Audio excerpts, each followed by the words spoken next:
You're listening to The Artist Athlete, episode 90.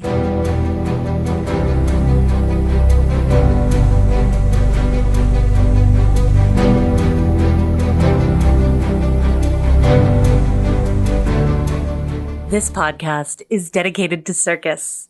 It's a place for professionals in the industry to share their stories, viewpoints, and information, and a place for outsiders to get a sneak peek into this world. Hey friends, fans, and enemies. I'm Shannon McKenna. I'm the host of the Artist Athlete podcast and the founder of theartistathlete.com. The Artist Athlete is brought to you each and every week by amazing Patreons. If you want to become a Patreon of the Artist Athlete podcast, go to patreon.com/theartistathlete. Again, patreon.com/theartistathlete. My guest today is Jonathan Lee Iverson. Jonathan Lee Iverson began his career circling the globe and crisscrossing the United States as a member of the Boys Choir of Harlem, gracing the world's most renowned stages, including Broadway. In addition to performing before world leaders and dignitaries, including United States Presidents George H.W. Bush, Bill Clinton, Ronald Reagan, and Jimmy Carter, as well as Nobel Peace Prize winner Nelson Mandela, Iverson has shared the stage with artists such as Ray Charles, Stevie Wonder, and Lena Horne, all before the age of 18. Iverson took his first steps into the pages of history at only 22 years old when he became the youngest, the first New Yorker, and the first African-American ringmaster in the nearly 50-year history of Ringling Brothers and Barnum and Bailey Circus. Iverson's presence at The Greatest Show on Earth set box office records throughout the United States. Audiences and critics alike were immediately smitten. During his legendary tenure with Ringling Brothers and Barnum and Bailey, Iverson was one of the busiest live entertainers in the world, performing an estimated 450 shows annually in arenas around the United States and Mexico. As the voice of The Greatest Show on Earth, Jonathan has been seen and heard via numerous media outlets, including print, broadcast, and the World Wide Web. That's the internet. You're listening to it right now. His many accolades include being selected as one of Barbara Walters' 10 most fascinating people. Iverson's historical tenure with The Greatest Show on Earth is featured in numerous publications, including Black First, 4,000 Groundbreaking and Pioneering Historical Events by Jesse Carney Smith, African American First by Joan Potter, Live Life, Be Young, Black, and Successful by Quincy Benton, Beat of a Different Drum, The Untold Stories of African Americans Forging Their Own Paths in Work and Life by Dax Devlin Ross, and Beyond the Statistics by Zane Massey. Jonathan also has his own podcast, In the Center Ring, and I will include links to all of his work and some of the work he mentions in the show notes. But for now, sit back and listen. Here's my interview with Jonathan Lee Iverson. Jonathan Lee Iverson, welcome to the Artist Athlete podcast. Thank you for having me. This is really cool. I mean, I'm not an athlete. I'm an artist, though. But then again, an artist. I'm kind of an athlete. You know, when I was coming up as a chorister, it was emphasized that singers are athletes. So yes, I am. Damn it, I'm an athlete.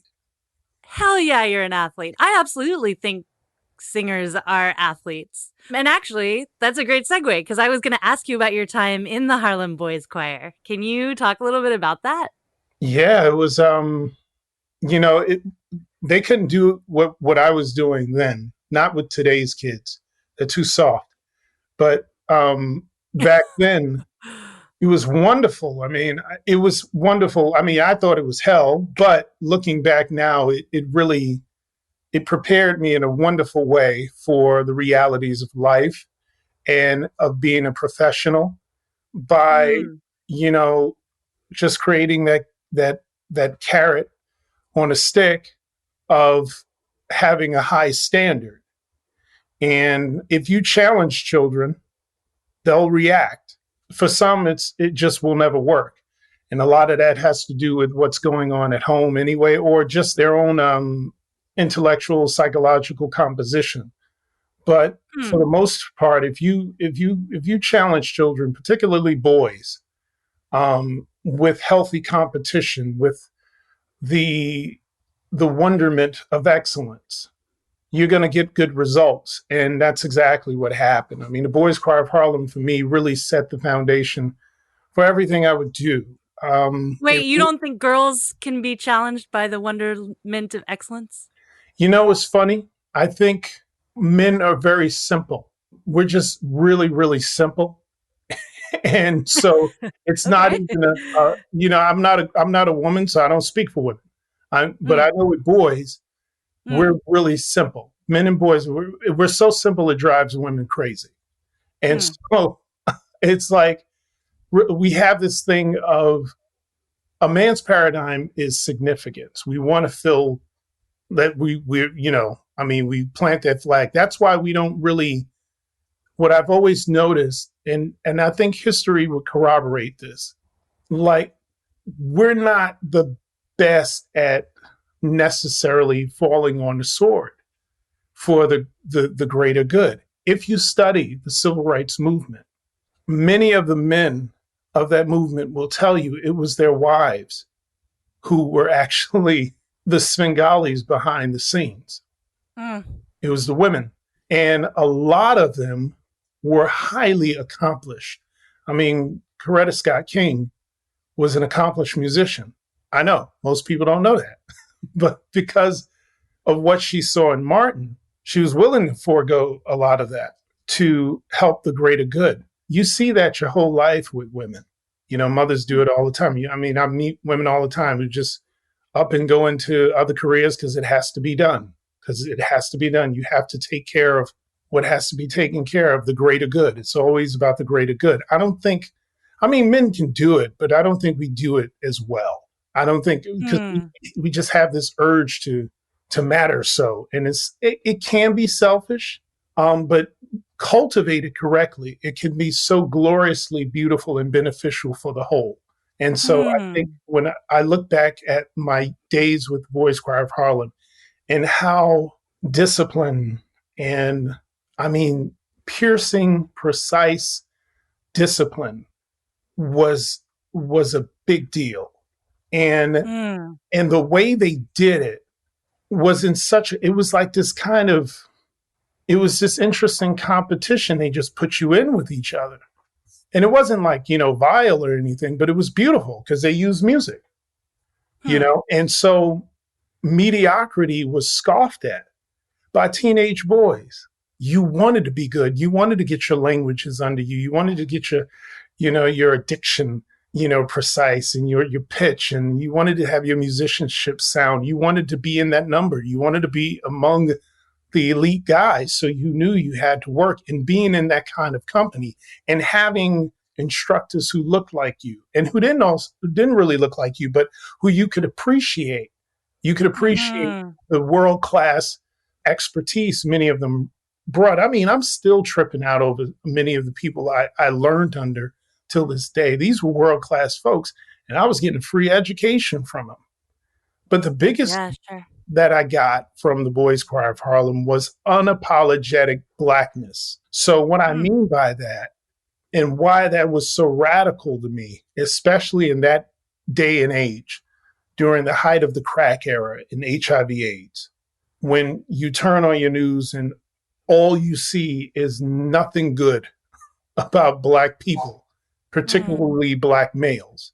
Like we lived in a world where 24 hours, 7 days a week, from the media to your history books to what's not said about you is just, it's just raining on you. I was highly fortunate to be groomed in a home with an activist mother who understood symbols, understood how media worked, understood that her sons were literally, the world is at war with her sons.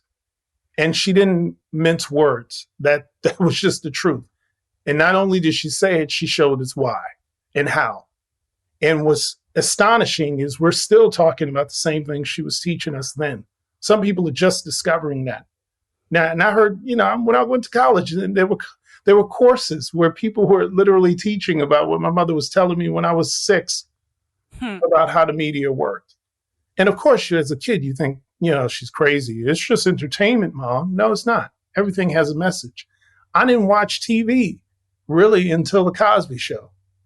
When the Cosby Show finally came on, I was so relieved because we could finally watch TV. And the reason why was because that was the only program at the time that had something where, it wasn't about Black folks running around with their fist in the air, but it was where we just were human. Right. It was where we just were human. And through the genius of humor, you saw all of these fantastic people who were good, bad, and mischievous and curious and sneaky. The kids were like everybody else's kids. You got to see, okay, these kids like everybody else's kids. They be trying to pull one over on their parents too,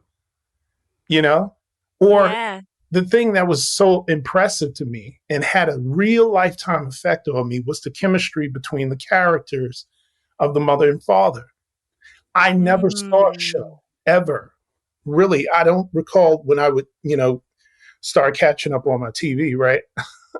I noticed that in a lot of those shows, the dynamic between the mother and father, the shtick was in TV, was dad's the dope, mom knows everything, or even I guess in the older ones, dad knows best. And mom's just the mirror thing over here. With Cosby Show, you saw this striking, beautiful display of equals. Like they didn't have to preach about it. You see Dr. Heathcliff Huxtable cooking and enjoyed it and talking about what he was going to cook for his wife's birthday or what have you. Or you see his wife doing the same thing, or how she had to shut down her would-be son-in-law, who had these thoughts about what men and women should be. It was all like I picked up on all that stuff. And I mean, I was a fan of Claire Huxtable. That character, you kidding me?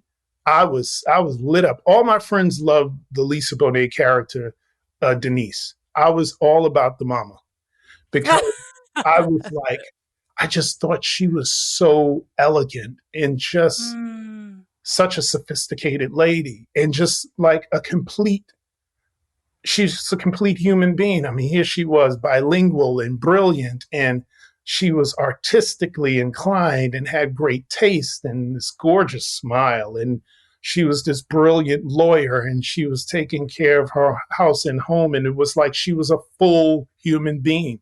It wasn't just this one thing that defined her. And that was very attractive to me.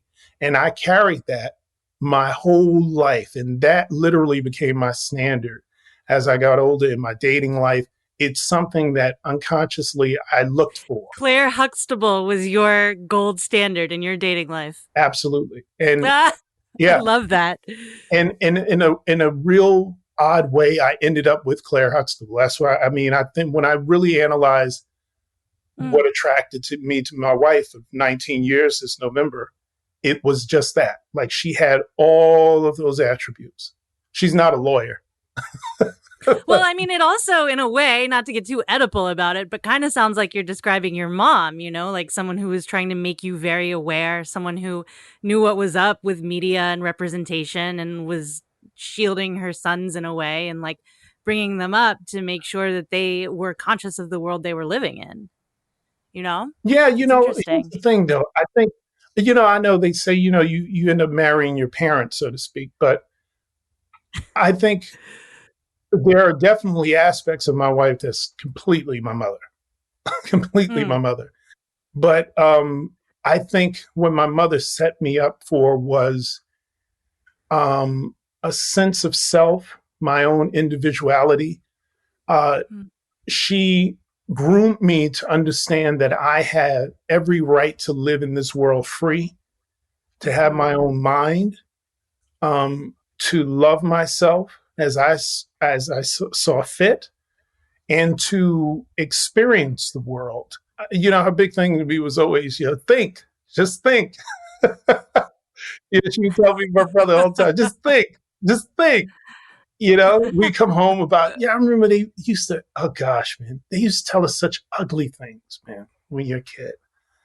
And just such ugly things. And I swear, like, it is only a testament to the psychological bodybuilding she did with us, because I should be crazy, because there was nowhere that was really safe for me. There was nowhere that was safe for Black boys psychologically, when I think about it, even amongst Black people, because we are a damn people. Sure. So, I mean, it didn't matter in church, school.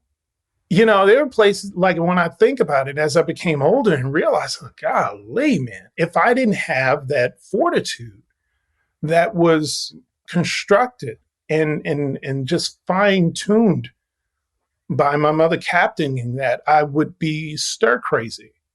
There's no way I couldn't have been stir crazy.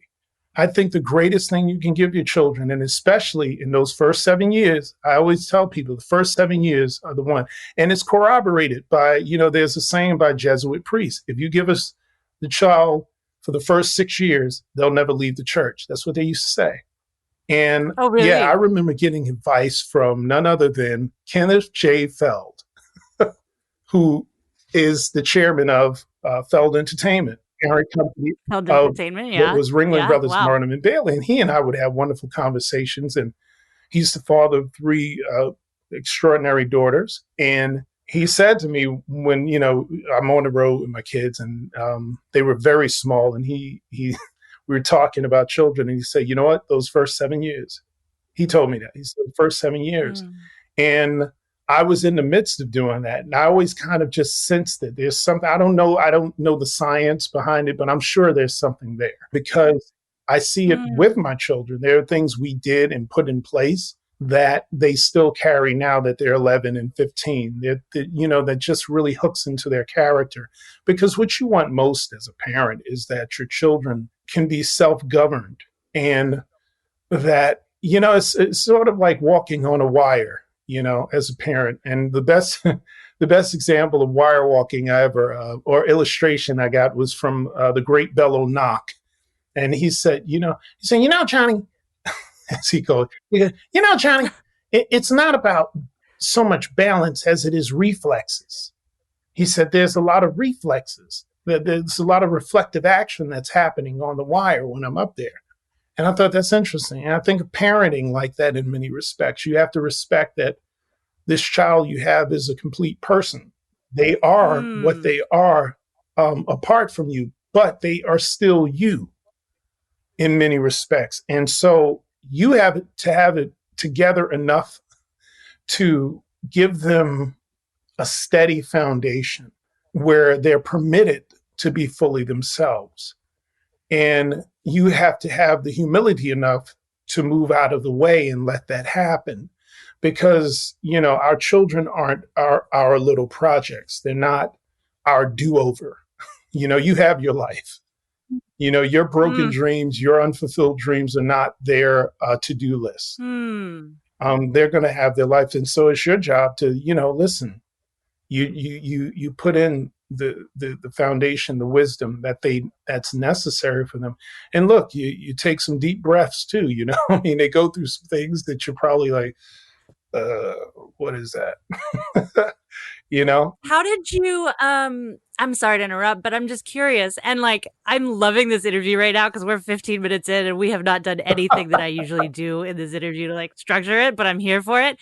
But question, you're talking about providing this really solid and stable foundation for your kids. And you also mentioned you were on the road while they were at this pivotal time in their life. How did you, and I'm assuming your wife, you guys parented together, how did you guys establish some kind of routine or stability for them while y'all Well, they were traveling? with us. They were right, but they were changing environments all the time. I think about again, we don't give children enough credit. It's just like kind of the animals in the show. One of the fascinating things Alexander Lacey told me, Alexander Lacey, the great lion tiger trainer, he said one of the things people don't understand about is how stimulating the new environments are to the animals. He said if you think about it, every week they're on new asphalt, they're on new something. There's something new, and so that stimulates. They're not just in one place like a zoo or a sanctuary. They're in new environments, new smells, we're sensual beings. And so it is with every living being, every living thing. We're curious, we're sensual, and so I know it was stimulating to them. And so as a result, they are very adept to change. They don't freak out. It's like, it's time to go home. Okay. It's like, okay. Oh, hey, this is happening. We're moving here. Okay. It's like, they're very adept having all of those different types of people around them in personality and ethnicity. It gave them an unconscious sense and an unconscious ability to be empathetic, an unconscious ability to maintain themselves while in any environment. I've witnessed it in their regular schooling when we moved into normal life. And I went to my son's school for some function. We couldn't walk more than a step without somebody, child or adult, calling his name. And I'm like, dude, who are you? Because like he was like that. He's the king of the school. And he was still himself. He's himself. He's like he's soft-spoken, cool, talented kid.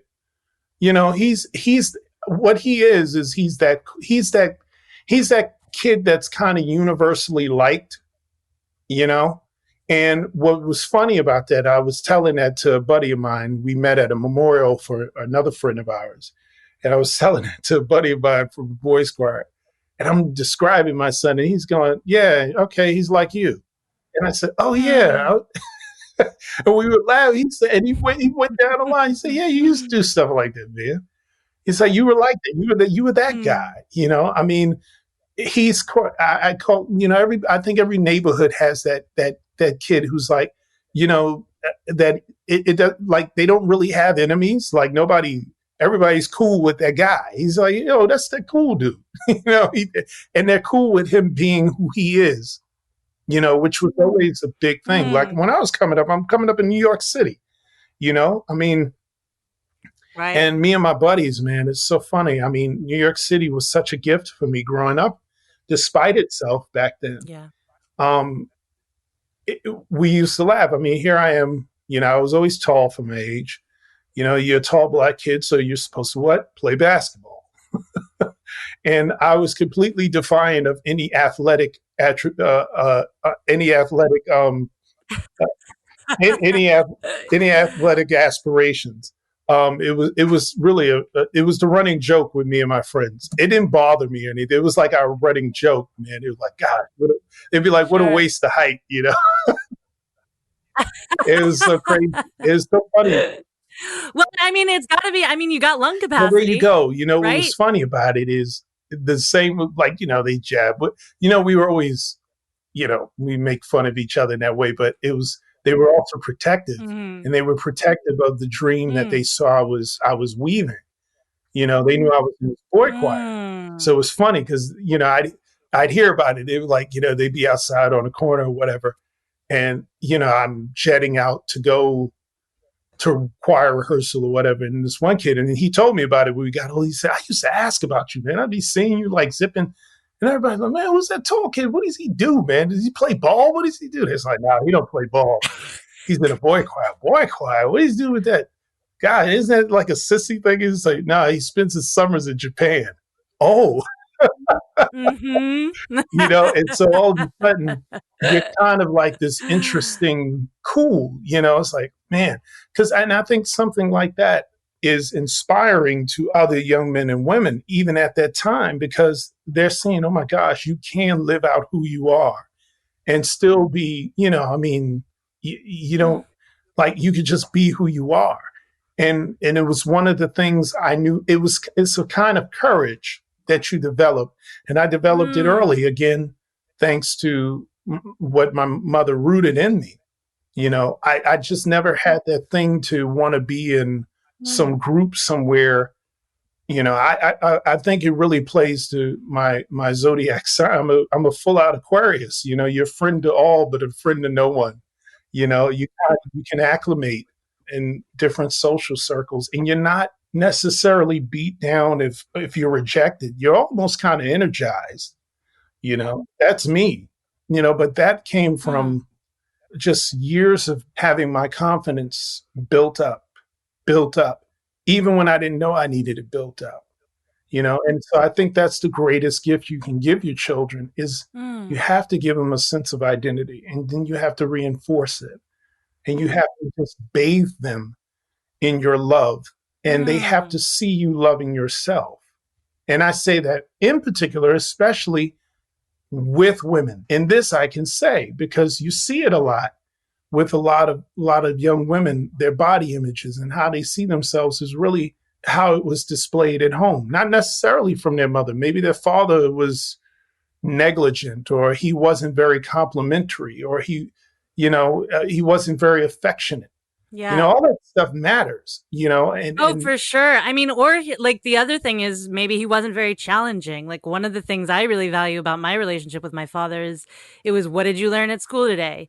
Anytime I'd ask him, what does this word mean, Dad? It was like, go look it up. You're smart. You can figure it out. Like he had that real kind of like that disciplinarian, but not, he was tough, but he was not abusive or negligent in that way. But he treated me kind of like a boy in some way. He wouldn't let me get away with anything, Right.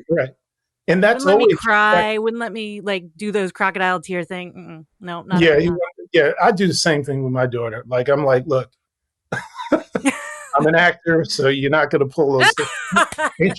And she loves that. It's so funny because all your children want is consistency. They want consistency. They want somebody who believes in them enough to push them to what it is they are, even if they can't see it, which is what made my childhood so charming when it came to the Boys Choir of Harlem. Those were the types of teachers I had, which fast forward to my tenure with the circus, or my career rather, with the circus. When I would meet, I had this one of my best friends in the world. She's a Russian acrobat. And when we first met, obviously I didn't speak Russian and she didn't speak any English. And we were trying to communicate, and it was rather humorous. And we look like Mutt and Jeff. I mean, she's very short and I'm very tall. And here we are, these different cultures, different types of people. And we connected wonderfully. And as we learned to communicate, we would have these fascinating conversations. And I remember she comes up to me and she's like, your voice. Oh my goodness. And I'm like, what are you talking about? You can fly. She said, no, I want to sing like that. I'm like, but you can fly. Like, and we were laughing about it. And so she said, how did you get your voice like that? I said, the same way you got your body like that. She said, what do you mean? I said, I had mean teachers. And she said, yeah, me too. And the way she described her gymnastic instructor was like her describing my choir director. She was like, she wouldn't let me get away with anything. That's right. She was like always on me and she would tell me, I know there are things about you that there's certain potential about you that you just can't respect yet, but I'm going to push you toward it. And I had mostly all of my teachers were highly protective. I was very fortunate. Not only that, and this was another commonality I had with acrobats, especially those from the Eastern European bloc and the Russians and stuff like that, was their instructors were themselves either former gymnasts or former circus artists or working. Right. And so to me, I prided myself on that, was the fact that every significant instructor I ever had when it came to the voice was a working singer of the highest caliber. So I believe in, if you're going to learn the sword, you learn it from Yoda. you don't you don't learn it from some academic somewhere. You learn it from somebody who's been to war, That's and right. they still can pull out and do it. Because to me, they're giving you something to aspire to. Mm-hmm.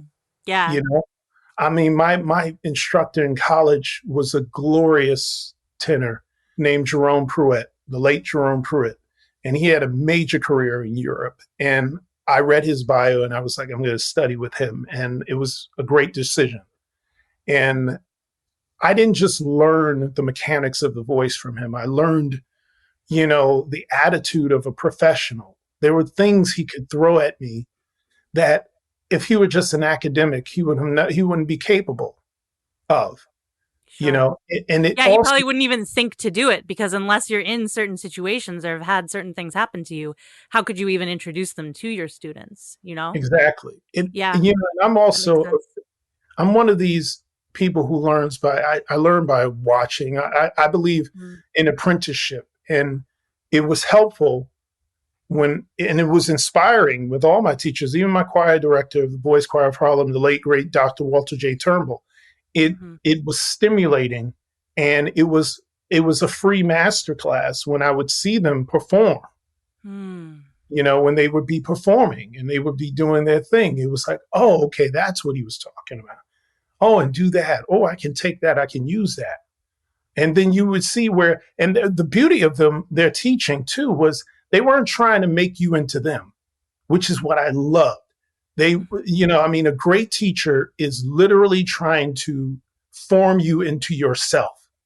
And great teachers want you as independent as possible, as fast as they can get you. Mm. And so that's why they're so hard on you. Mm. That's why they push and they push so you can have that sense of independence. Because I feel, I used to see it, man, especially in, worlds of theater and in opera. And you have people who have really great talents, but they don't know it because, unfortunately they've hooked up with these, I call some of them charlatans who pretend to be great teachers, who have them convinced of something in their mind that just isn't. And many artists have been ruined because somebody is just making work for themselves. And Mm. they don't really care about their charges. And you can tell because when you're teaching when you have a cookie cutter technique that you're putting out there, that's not teaching. That's marketing. It's a sin, really. Because why would you teach anybody the same way? And that's across the board. I don't care if you're teaching third grade mathematics. You don't teach everybody the same way. Everybody doesn't learn the same way. You know, Yeah, you sure. have to customize. I was thinking about this interview and I was walking into it and I was like, I was thinking about how you're the first. I did have Steve Smith on the program, but he's a clown and you're a ringmaster, Yeah. and that is a job that I feel like is so in, like when people think circus, they think about a ringmaster. That's like a predominant image that people have in their head. And what's so interesting is I feel like in this day and age, there's a lot of circus that goes on without, or what calls itself circus, without a ringmaster. And I'm interested to hear your reflections on what you think your role as the ringmaster is or was during your career and how you see it's evolving now. Well, for me, I found that most people, and it's just my opinion. I think most people don't really even think about the ringmaster until they see Mm. him. Until they see him. But that was my experience. I also think that uh, present day circuses that I guess forego the ringmaster. I think it's just a matter of affordability because Oh, we yeah. ain't cheap. Um, but and I love Steve Smith. Like, you will be hard pressed to find anyone in this industry that doesn't respect him. And it was such an education when I came into circus, and my Yeah, how understanding. did that happen? How did you come into Cirque?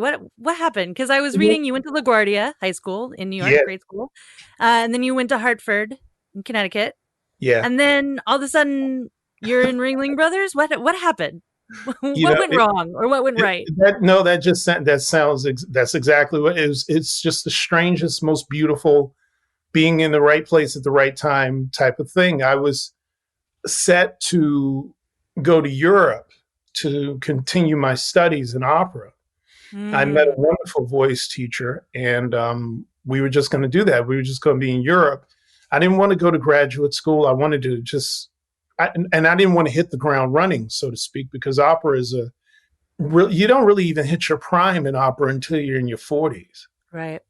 So I was early 22. I was good, but there's just things your body has to grow into. And Hmm. my goal was to kind of, do lighter works while studying. And I was going to cut my teeth like that. And, of course, do concerts and stuff like just cut my teeth in that way. I was auditioning for dinner theater, and it so happened that the director of the dinner theater also was directing Ringling Brothers. Hmm. And he liked what he saw with the dinner theater, offered me that job, but he also offered me an audition with Ringling Brothers. And at the time, he was looking for a singing ringmaster.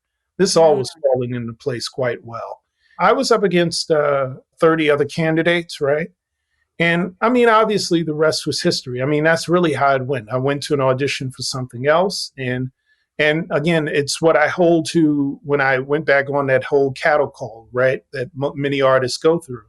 yeah. And the thing I always would tell up and coming artists, look, when you go and audition, it's not really your job to wonder why you may or may not have gotten a certain role or what have you. You'll be shocked what you might be auditioning for that's not even on the call board. The Hmm. casting director, casting is a science.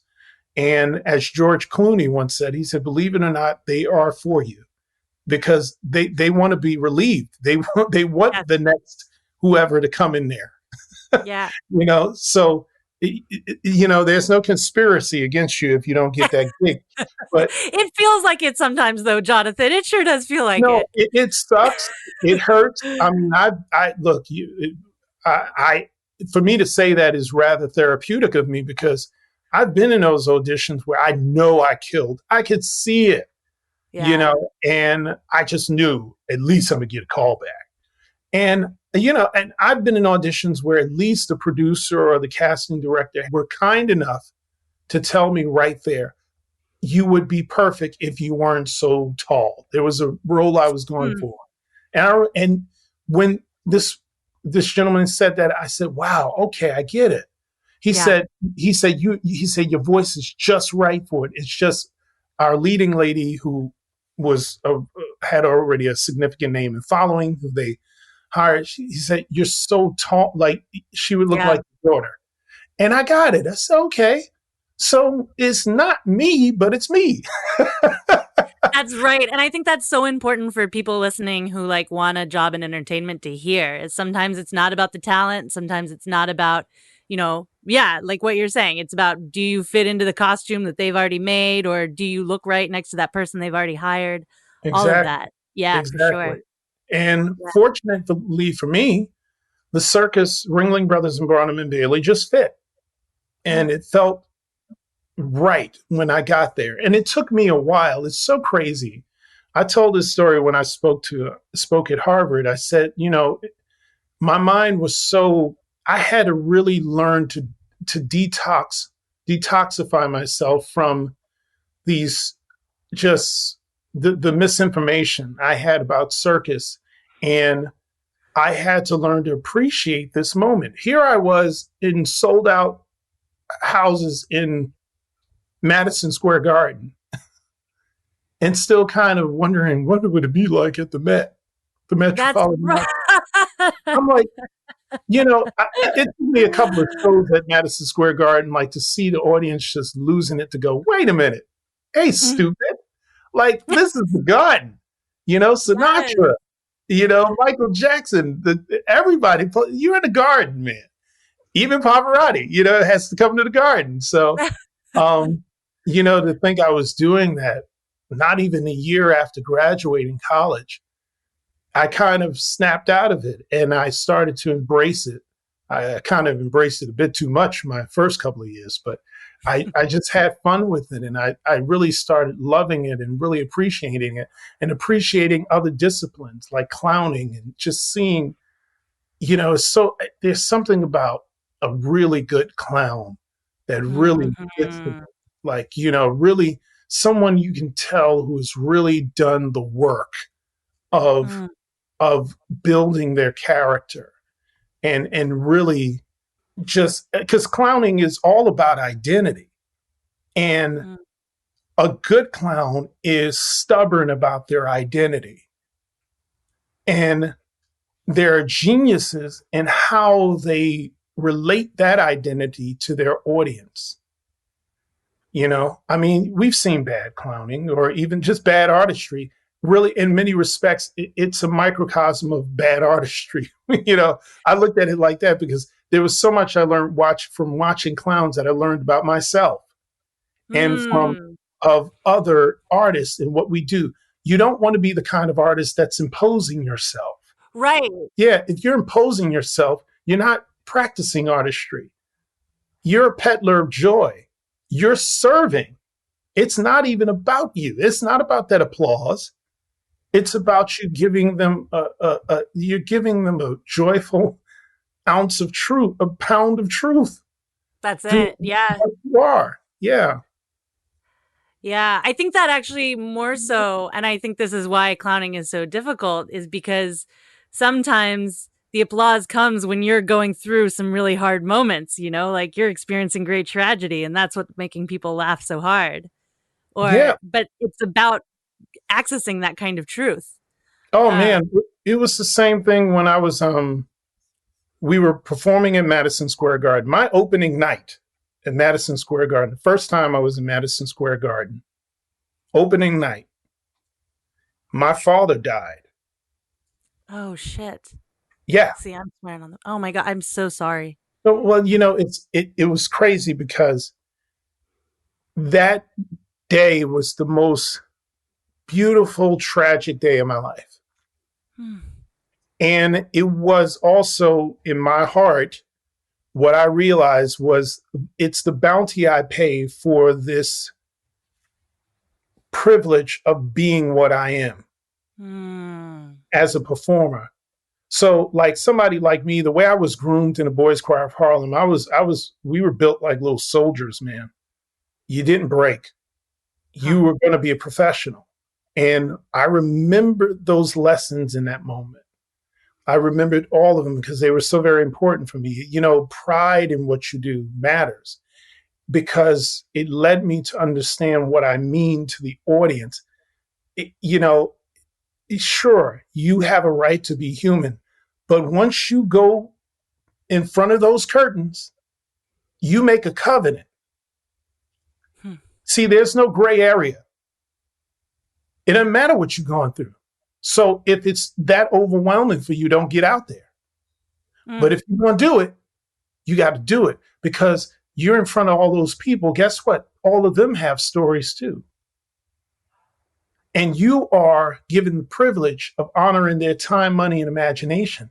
And would you know it, my father was a firefighter in New York City. So he had died suddenly. And it was so crazy because we had just talked the day before.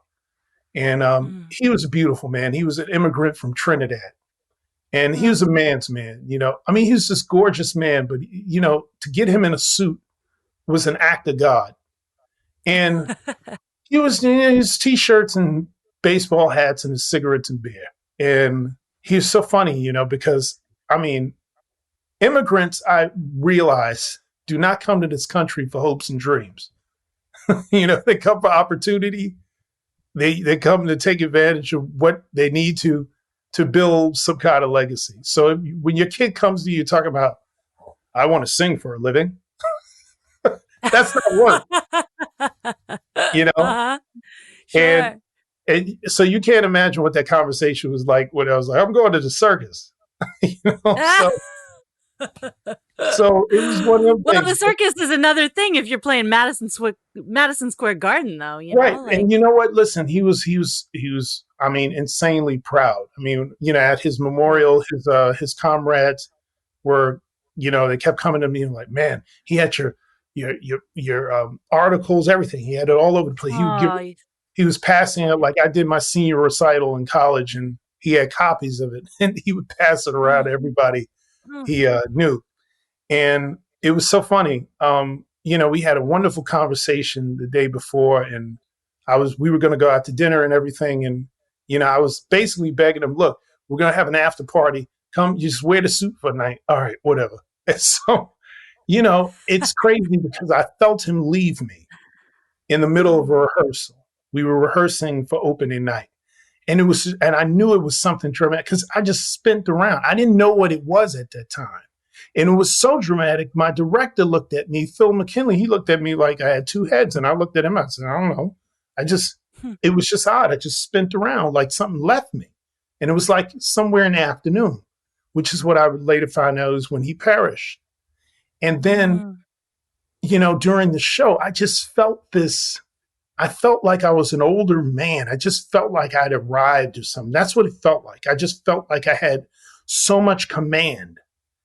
And it just felt so surreal. And it was so crazy because I didn't know, everybody was rushing me through at the end. I was like, why is everybody just rushing me through? Because we had the opening night party and the whole bit. And my mother was sitting there cool as a cucumber.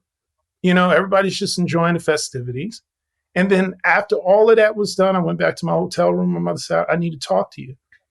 And so we went back and we talked and she broke the news. And it was like shocking, because what was crazy was I didn't even ask why he wasn't there. It was like my mind blocked me from asking because everything was such a rush. I didn't want to. She held that whole time and just let you have your night. Yeah, I don't know. I felt like I just didn't want to ask. And then, after it happened, it was like everything rushed back. But would you believe, here's, how you pay your way forward, right? As a performer, there was this woman who came maybe the following week, because we played about 3 weeks.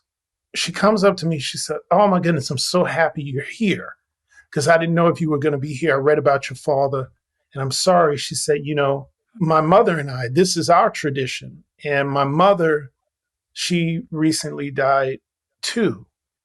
And she's like, I'm just glad you're here because I feel like somebody gets me. It's like I feel like we're connected like that.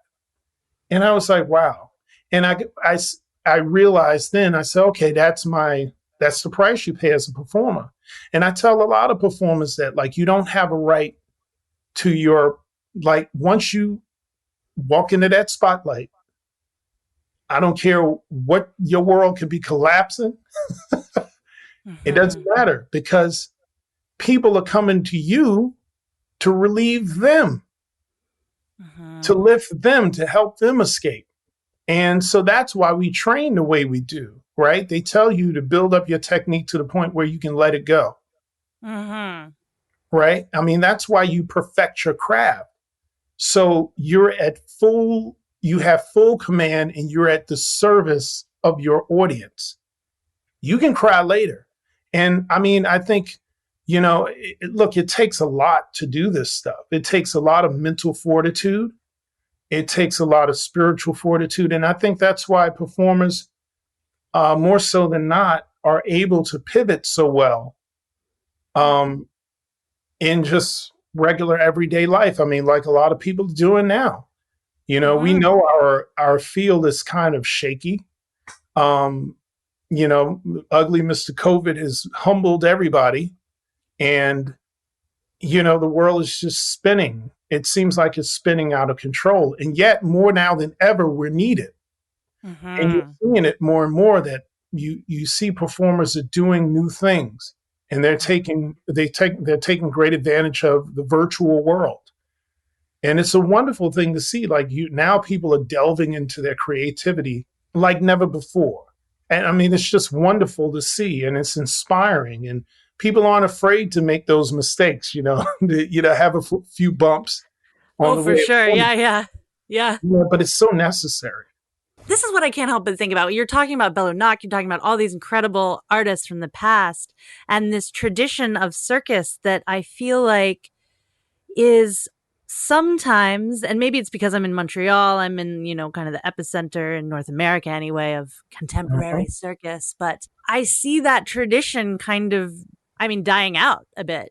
Do you see that as well? Or do you think that there's some kind of, what is your take on the evolution of circus going forward?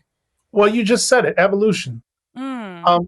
Because death and life they're interchangeable. They're necessities of the other. And so there is a death occurring across the performing arts period. In many aspects, especially with relation to race and sex and things like that. I mean, a lot of things are being unearthed. And because we're sitting down, we have to face them. And because the bigwigs have been humbled, they have to listen to it. And because they're not so big anymore. And they realize that just one little virus and everybody's on the same level, on the same plane. Right.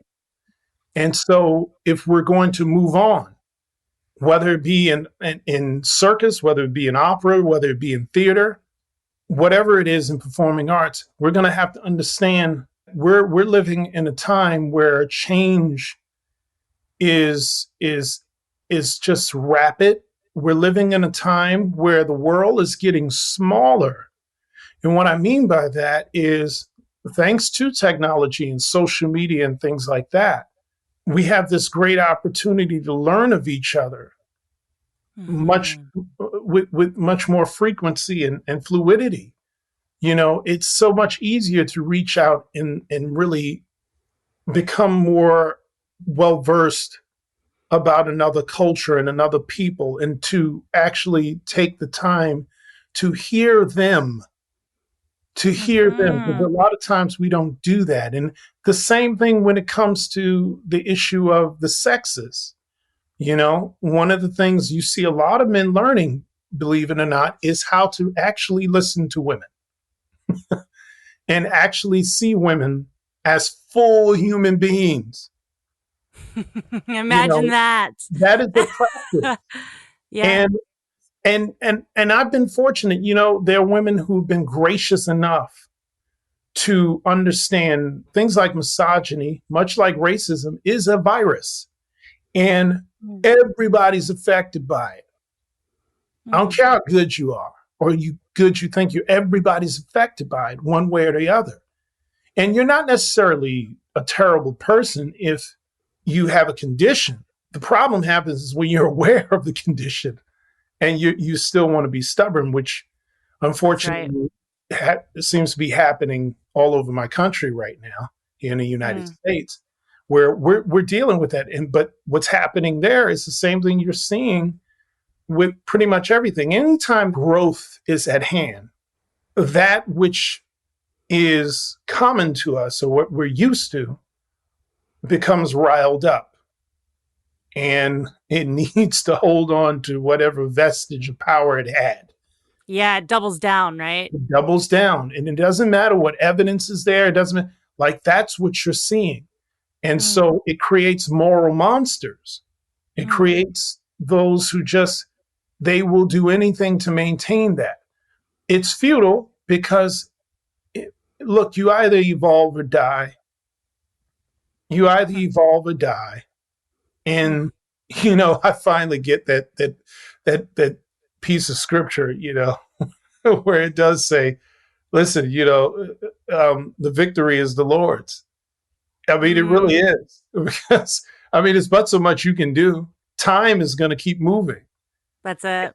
And so I'm loving the changes I'm seeing erect in circus, and in many ways, not just merely in the performance of it, but just seeing artists who are stretching themselves and becoming podcasters and online personalities, but in a very legitimate way, where they're doing real subject matter. I've said it over and over, circus people are freaking awesome. And there's so much more depth to circus people because there's no dishonest circus people. I'm not speaking necessarily to the actual character, but when it comes down to venturing out into life, the courage it takes to just be yourself, to embrace who you are and not deny it, and then commit yourself to that discipline, and then further commit yourself to sharing. That's what really defines a circus person. And notice I said a person, I didn't say necessarily the artist. You have, people who are in our technical and the crew who they are enamored with. They love it's a culture, it's a lifestyle. And the more you're in it, the more you realize that it's a myth that people run away and join the circus. They don't. People are beckoned to it. The circus called me. I didn't run away and join it. The circus gave me a shot. It said, "Here, look. You can go to that, world of great arias and stanzas or whatever, or you can come over here where people can fly and talk to animals and do daring things." Yes. Screw Carnegie Hall, Madison Square Garden, right? Basically. It's funny. It's funny when you're, because back then I was like, honestly, I was kind of motivated too. Like, Ringmaster, that sounds like a great pickup line. I could use that. But hey, all in all, it led to a good thing. But I think about it.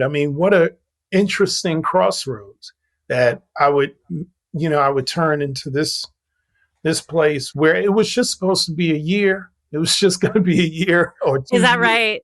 And then you got hooked. Yeah, and that's exactly what happened. I remember the great John Fugate, who was a great ringmaster himself. I believe at Circus World. I think he worked at Circus World and various other places. But he was really generous, and he was the first person who told me when I ventured in. He said, "Look, just understand when that sawdust gets into your veins, you're not going to be the same." And I thought, wow, and he was right. He was right. It's anybody who's been for just even a little bit of time, man, it's like it's so magical. It's that one place where you can, in many respects, you can take off the mask and you can be, and you can just enjoy at least what I think is the closest model to the ideal society. Obviously circus has it has its hiccups like any other part of society, but I think if you wanted to mark a society that is the most ideal, what everybody claims they're shooting for, it's the circus, hands down, even with our warts, and we have warts, but I would do it until I dropped. That was my plan before we closed Ringling. I was like, okay, me and my wife, we would talk about it. Say, well, when the kids come of a certain age, we'll send them away to school. We'll make sure they're around people we know, relatives, and we'll send them somewhere like that. So they're looked after in that respect. We'll be on the road, or my wife was going to move off the road. I was going to get a place and they live there and, get them through school and then, get them out into adulthood, and she's back on the road with me. And they would find me passed out at 100 or some years old. He was America's favorite ringmaster. He was America's beloved ringmaster. And they find me with my cold dead hand. That was the plan, man. Because dead in the spotlight. Yeah, sure. Yeah, no, he died backstage. He's in his. That's the kind thing. But let me ask you this though, because I remember. Okay, so I was eating pizza with my girl Noelle the other night, and she said she's a good one, right? She's a good one. But she said that you said something to her that was, and I think you were talking specifically about artists of color. If artists of color want to make a career for themselves, they should commit themselves to making their own work. It's kind of like I believe paraphrased. Yeah. Yeah. Can you just actually, I don't have any other, can you just talk about that? Yeah. Listen, I really think the reality is I don't think any people can be respected unless they stand on their own 2 feet. And I mean, in many respects, and I can speak mostly to the Black experience, we've kind of been forced into this renters type of situation. And it's an odd thing because Black people are quite magical. And we know it because everybody eats off the Black genius plate. Everybody. There's nowhere in the world that Blackness has not been influential, especially when it comes to artistic culture and just so much. And gosh, man, I mean, I think if it wasn't for Black women, like, yes, so much wouldn't exist. And we're from a place that, quite frankly, is, as far as natural resources is concerned, the richest place on earth. And so it's like, wow. I mean, we're playing renters everywhere else. And home is the epicenter of where everybody comes to get their stuff. But that's the Black experience. Everybody comes to get their stuff and then dumps our humanity off somewhere. And that is a soul rendering, soul wrenching, rather. That's the word I wanted. That's a soul wrenching experience if you're not careful, which goes back to my mother's very wise decision to gird me with so much, because you have to be spiritually and mentally and intellectually fortified as a Black person to get through this thing. You can't just go wing it. And you can't just be like everybody else. You literally have to arm yourself to deal with it. Because, I mean, it's just a constant. I mean, who is it? Howard Griffin wrote a book called Black Like Me. And he was this white man who, through procedures and medication, darkened his skin back in the 1960s. And he went to Jim Crow South and lived as a Black person. And the book is remarkable because he basically surmised, he said, if white people had to even live in Black people's shoes for a day, they couldn't do it. You break down and lose your mind. He said he couldn't believe that just the constant inhumanity and dignity. And so what has always been the constant solution, or what has always been argued, whether it's been from Markus Garvey or the Honorable Elijah Muhammad, has been, you got to get something of your own. You have to plant your own. You have to be and have something of your own. And I believe that's right as a people, and I believe that's right artistically.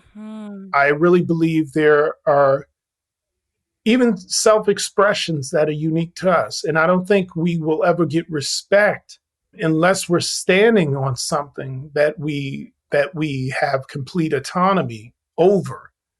Because everything we're in is compromised to some degree. It's kind of what they did during slavery, right? Like, look, the reality is what it is. I think really the only reasonable thing I think Black people can do, and subsequently people of color, is we have to focus in on our own ingenuity and build from there, and be protective of it. That's another thing. You have to be protective of it, because I live as a realist. I know I'm behind enemy lines, even though it's the great irony, because people can look, to live as a Black person, especially a Black man, your existence, you're mainly seen as something to be feared or a fetishized. You're one or the other. Either somebody's getting something from you or someone's running from you. Or they're reacting in fear to you for no other reason than your skin. And you have to come up with so many ways. And look, I have great admiration for people who do it every day. I mean, we just have to. It's just living, but you shouldn't have to. And I am encouraged by how many non-Black people have gotten it as of late, and they're sick of it. And and they're children of all ages. A lot of people, we put a lot of slack on the older generation. Well, they're just old, and that's not true. You got a lot of older people out here who've been they've been tired of this stuff. That's right. They went to the marches. Right. Some of them survived the freedom rides and survived some severe stuff fighting alongside people who they just see as human beings. And they have to come back to this stuff again. It's exhausting. And it really, the tragedy of it is it hinders us collectively. And that's the great tragedy of it all. And that's why one thing I always remind people of, every time Black people have gone for liberty, we have a wide boat. We don't just talk about ourselves. I mean, we've never, everything. I mean, the fact of the matter is we are so welcoming that white women became a minority group. Okay, like that's how we are with it. And so it's like, Thank you for that, by the way. Appreciate it. Because we're not about just, when we say liberty, we mean, everybody should have their liberty. That's right. Yeah. It's not, look, we're not just saying, hey, just us and you all go. We mean everybody, because look, I mean, it's only the law of nature. The arc of the universe is long, but it bends toward justice. And when one is falling, others are, no matter what it may look like.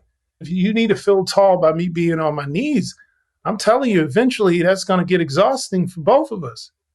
I mean, it doesn't work. Mm-hmm. And I think, and we're seeing it every day. It has an effect on every corner of our existence, environmentally as well. I mean, it's something we have to break free of. I mean, it's like, the conversation of reparations comes up. That there has to be a repair, because that's really the root of that. There needs to be a real conscientious repair. And does that mean $? Yeah, most likely, but more than that, because if we can do apologies and symbolic gestures, but unless we do a tangible repair, we're going to keep on this hamster wheel. There has to be that tangible repair, because quite frankly, that tangible repair, well, again, it's going to benefit all concerned. The reason why it's avoided, because it opens up a Pandora's box. And then we have to look at the whole of Western society. And we're going to have a very ugly conversation. And so that thing is avoided. But I think for those of us who have jumped into this fight, and I've always told people, non-Black folks who are in it and who really, it's funny, it's like being shocked awake. You want to know what shook you awake, and you're kind of traumatized, and many of them are. Eventually, this gets exhausting because you're going to start seeing how corroded and corrupt and intertwined this whole thing is. It's not just about policing; it's about the whole criminal justice. It's not just about the whole criminal justice system. It's how policies are made on the city level, on the local level, on the state level, on the national level, how people literally go into dark rooms and use the law to create corrupted and despicable practices that will hinder others just for the sake of it. And, a lot of people don't realize those things. I mean, me personally, I'm a political cynic. And for good reason. I've been an independent ever since I had the right to vote. I literally vote only to honor my ancestors. I don't vote with any hope in my heart. I vote because Medgar Evers was shot in front of his house trying to get that right to vote while his wife and children were inside. I vote because Fannie Lou Hamer was beaten brutally in a prison cell just to get me the right to vote. So I cannot do it. But I do it understanding that we as a people have to become, as wise as serpents, shrewd as serpents. And we have to really become shrewd as serpents and really understand that what we're waging against really is spirits and principalities. and they're wicked and they're amoral and they're moral monsters. And we have to really understand that. And in order to combat it, we're going to have to gird ourselves. And I encourage my non-Black allies and those who are coming to this fight and they want to really know more and they want to really learn more. And I hear it a lot. They go, oh, man, I'm so ashamed I didn't know that. Why would you? You know, it's like most men who start recognizing misogynistic behavior in themselves, you know, it's like, my gosh, I can't. Why would you? It's like having a veil over your eyes your whole life. That's how this virus works. It's not your fault. But guess what? Now you know. So here's how we're going to walk through this thing. And I always encourage people, don't just read what's popular. You know, challenge yourself. There are scores of extraordinary, spot on, damn near prophetic Black writers who have been writing about this stuff since time immemorial. John Henrik Clarke, Dr. Francis Cress Welsing, Molefi Kete Asante, Joy DeGruy, Harriet A. Washington. I mean, James Weldon Johnson, W.E.B. Du Bois. The names are they're there.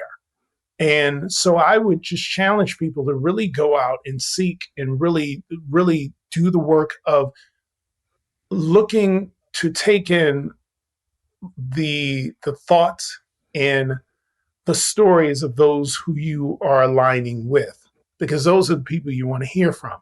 You know, you want to hear from them. And I applaud the Jane Elliots of the world. I applaud the Robin DeAngelises of the world. But the reality is, you got to go to the well. That's right. And even, I mean, Robin DiAngelo or someone would say that, you know. You know, it's like those are the sources. Because it's practical. Listen to Black people. You know, it's like, right. You know, it's like anything you want to know, just why don't you go to those people? You know, it's like I used to be in these things. I used to sit on a board or something, and you know, we were talking about something. I said, why don't we just ask the women? You know, like, why are we? They're right here. You know, what do you think? Just wanted to ask them. Wow. Well, because and my follow-up question, what I was like building to before I just got like, I don't know, taking to church a little bit here, which I'm loving. But what I'm kind of building to is like, what is the thing, or do you have a thing, or like a dream, or like, what is your thing that is totally yours, your autonomous piece of work, art? What do you stand on? What is your, because I mean, when I think about your time with Barnum and Bailey, you know, like and I mean this with absolutely no disrespect, but as a ringmaster, you know, you worked for them.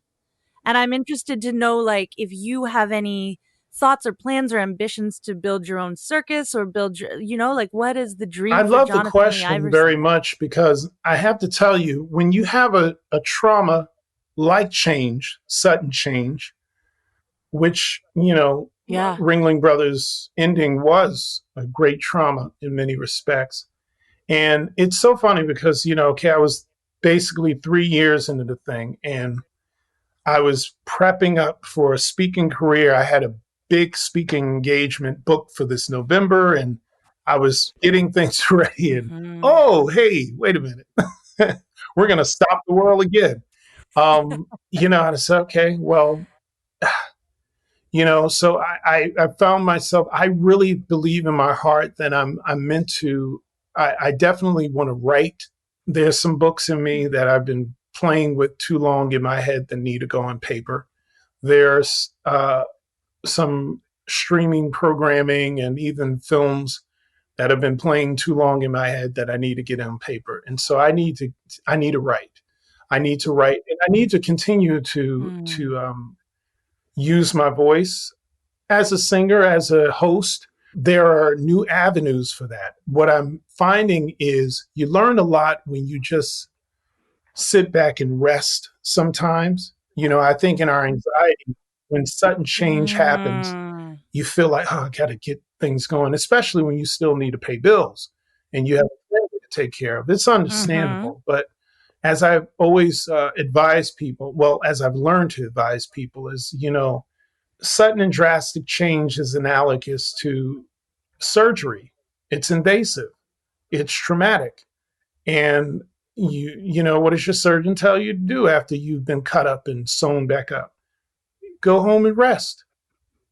Go home and rest. And sometimes, you know, I didn't realize how much rest I needed.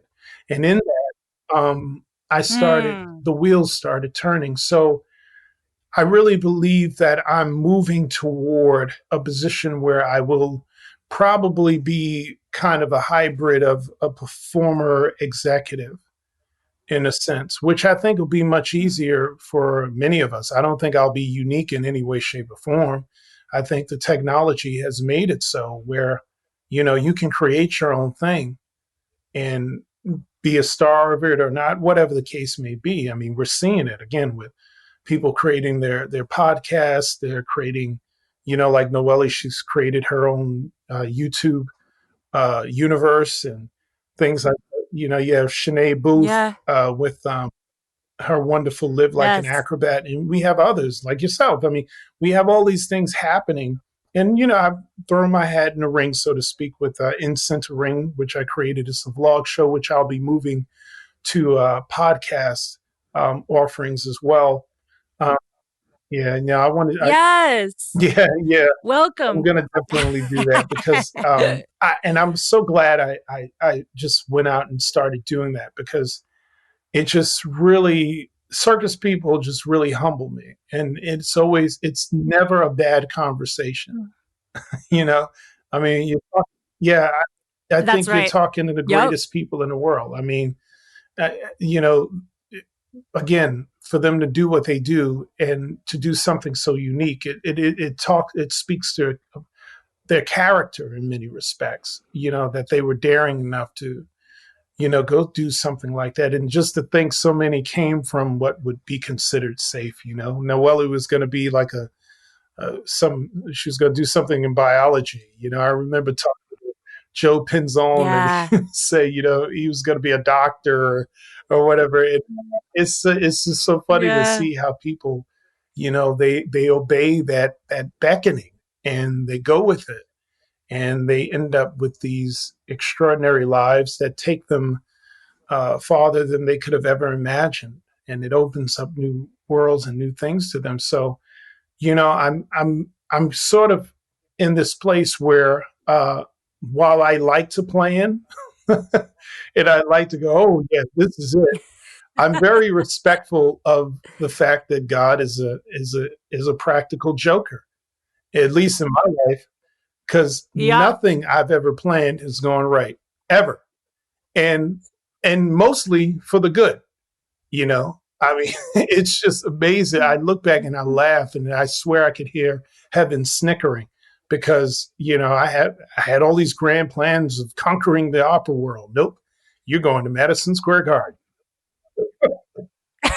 I You know, love it so much. I just love it so much. And it makes like one of my kind of what my friend Jed and I, we always joke about the hill we're going to die on, you know, that battle that we're just going to keep fighting until we die and whatever.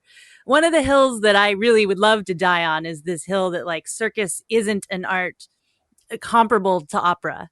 That us as artists, we don't put in the hours, learn our scales, learn, you know, like show up in the way that an opera singer or ballet artist or anyone else who is considered right? high art would. And so I just love hearing this story of you being like, I was going to be an opera singer, you know, I had it all. And then I came to the circus, you know, and just that journey is so Yeah, I compelling to mean, me. I really love it. wow, I remember some of my, you know, former opera singing colleagues from college who would come see the show, and they were just enamored. You know, and they were the ones encouraging me, man, you better stick with this. It's like, Don't yeah, get it's like you tired better out stick with here. this, man. This is gonna be around for a while, and it Opera's was, hard. and they were right. You know, I learned really quickly there. I said, you know, success really, in many respects, is the fact that you're working, that you have the privilege to work Oh, and do what yes. you love. And you know, I said, yeah, I miss it very much. I really do. But you know, I think there is a great reason why I had to be shaken out of that comfort zone. Because I think the reality is there are things I have to just get out here in the world and do. And I believe much of that was gleaned from my time with Ringling Brothers. I really believe that. I think I have tools that are so useful to serve the world with. And so it's just, I'm still in that constant state of remaking myself. And, and that's what it's about. That's how to be an artist, I think. You're always exploring that, no matter what age you get to. If you're really have subscribed to the pursuit of an artistic life, you're always going to be like, who am I and what am I doing in some capacity? Right. Or you're doing something wrong, Yeah. All right. I got to wrap up, which I could talk to you for like 12 more. We could do like a whole artist athlete, like month-long Jonathan Lee Iverson stars as. But I got to wrap it up. Sure. I have a final question, which I ask all my guests. And then I have another question that I just keep wanting to ask you. So I got to ask it, even though I'm sure you've been asked it before. So my final question. Well, okay, let me ask you the other question first, which is what if you could be like, if you could wake up tomorrow and have any circus skill or do any discipline, what's the one that you're like, man, I want to be really good a Cossack rider. Oh, yeah, because I'm scared of it. It terrifies me, and yet it's thrilling to me, I'd love to be a Cossack rider. Yeah, because I don't really, I'm not a fan of horses. I think it's a beautiful animal. They're beautiful. But I'm not because they're kind of flighty, and so I'm not a big fan of them. But if I had the courage or the conditioning, I'd be a Cossack rider. Because working with them was fascinating, man. Those people, they were literally to me. I was used to think, man, they're really not human. I mean, they would fly off the horse, and you would think, "Oh my goodness, his career is over." I mean, bouncing back up. They would be mad at themselves. It's never an animal's fault. It's, something they thought they did. But I'd love to be a Cossack rider. That would be fun. Okay, I was not expecting that, but yeah, sure. I mean, I'm with you. I wouldn't go anywhere near a horse. I'm like, y'all can stay over there in your fields. You can run. You can look beautiful. Do your thing. But like, damn. All right, cool. My final question is, what advice would you give to yourself at the beginning of your career? Wow. I would definitely, I would say two things to him. Have more fun. I think I was a bit stiff. I was wild. I don't think I had as much fun as I should have. And I would definitely tell myself in the beginning, you need to be really masterful with your money. Get a money mentor and really learn how to just learn the language of money. Learn that language rich people don't talk about with the public. That's right. It's so funny because I've been learning a lot lately, and it's like, gosh, if I knew this then. But, I mean, I guess that would be another bit of advice. Like, look, let go of yesterday. Don't bring it into today, and don't be anxious about tomorrow. Just really live your today and live it the best you can. Yeah, I mean, because it's easy to hang on to those regrets, but, it's what it is. I think having the opportunity now to pass it on to others who I see coming up is in and of itself its own kind of gift, and I'm grateful I'm around to do that. Well, we're all grateful you're around to do it, and thankful that you want to, because there are many people who just leave, or they go off and they go to Florida and they just go kick it in Sarasota, and that's the last they hear from them. So right, they go to Florida to vote bad and die. That's right. Jonathan, thank you so much for coming on the show today. I so appreciate it. This is awesome. Oh man, it's been a pleasure. I can't believe it. I've made it. You've made it. I've made it. You're an athlete. I've done it. Thank you. Thank you so much. That was my interview with Jonathan Lee Iverson. Not too much of a wrap up today. I do want to draw your attention to the show notes where people like John Howard Griffin, Markus Garvey, Elijah Mohammad, John Henrik Clarke, Dr. Francis Cress Welsing, and many more are cited. So you can go read a little bit more about them. To hear a little bit more about Jonathan Lee Iverson, well, actually a lot more, he has a fantastic website. It is www.bigtopvoice.com. He has links to his podcast, his blog, all sorts of awesome resources there. And on Instagram, he is at Last Ringmaster. And as for me, for aerial training tips and inspiration, I am at the_artist_athlete on Instagram, Facebook, The Artist Athlete. My website is www.theartistathlete.com. And if you love what you're listening to, want to contribute to this amazing little thing I do every week, you can go to patreon.com/theartistathlete. Thanks so much for listening, friends, fans, and enemies. I'll talk at you next week. The Artist Athlete podcast is supported solely by donations from people like you. Here's what some of those people have to say. Hi everyone, this is Allie Cooper, owner and coach at the Radical Movement Factory in Santa Cruz, California. I love supporting the Artist Athlete podcast and the amazing community Shannon has created here. I teach rope and fabric and have a circus conditioning app available on iTunes called CIRCUS+. You can follow me on Instagram at AllieCooper_, and if you find yourself in California, come say hi. Hi, I'm Leah. I hate conditioning. So I created the ABCs of Fitness, a fun, full program of active flexibility, body weight, and cardio with personal daily check-ins to motivate you wherever you are and whatever discipline you do. Join our next 19-day check-in challenge and slide into my DMs on Instagram at ABCs of Fitness. Aloha! My name is Beth Russell, and I live on the beautiful island of Maui, Hawaii. I am an aerial artist and movement instructor specializing in chakra yoga to keep me balanced and grounded. I play with silks, trapeze, lyra, rope, acro, aerial yoga and dance, slacklining, pole, bungee, and climbing.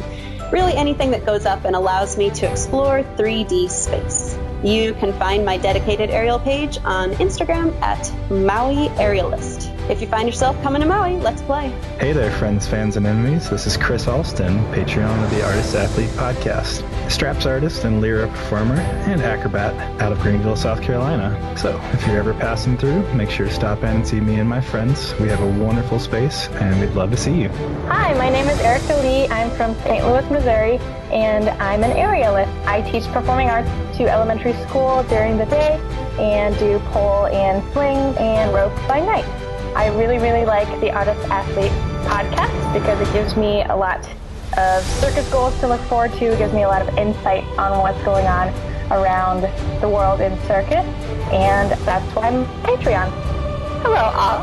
Thank you for tuning in to the Artist Athlete podcast. I am Opal Schwartz from Minneapolis, Minnesota. If you're ever in the cities, feel free to stop by the Aviary Minneapolis. It's a great time. With that, I hope you all have a wonderful rest of your week, and goodbye. Hey there, artists and athletes. This is Andy Smith, owner and artistic director at Saltaire Circus School in Jacksonville Beach, Florida. And I want to thank you for contributing to the Artist Athlete podcast. If you ever find yourself down in Florida, come check us out. Whether you're an artist, athlete, or someone ordinary just looking to be extraordinary, we've got a place for you.